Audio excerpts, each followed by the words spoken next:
so that we can actually put all the groups together, understand exactly what is going on, why we have had this prolonged strike, why the so-called CBA cannot be implemented, and then get a way forward so that the university students who are ongoing with their degree programs, both undergraduate and postgraduates, can continue with their studies, because as it lies now, many students are delayed to graduate.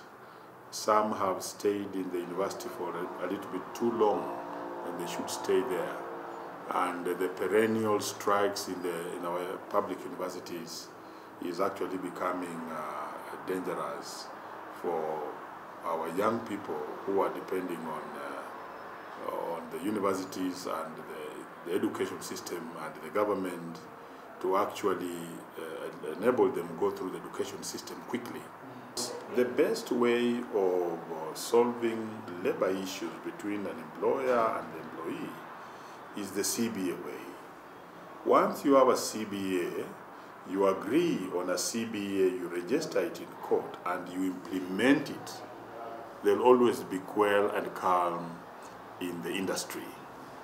Unfortunately, given that this is a CBA that had been agreed upon by the parties, and the employer is unable to implement, then the employer is wrong.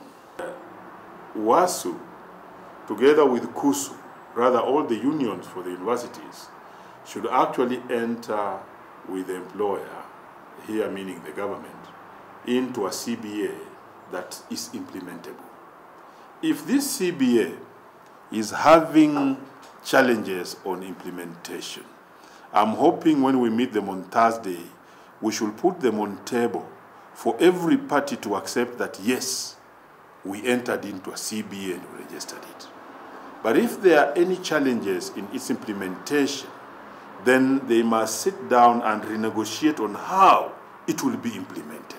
First thing, and which is the most risky thing, and very, very risky for the worker, is that court orders must be respected by both the employer and the workers. That is when we shall have order in the labor market.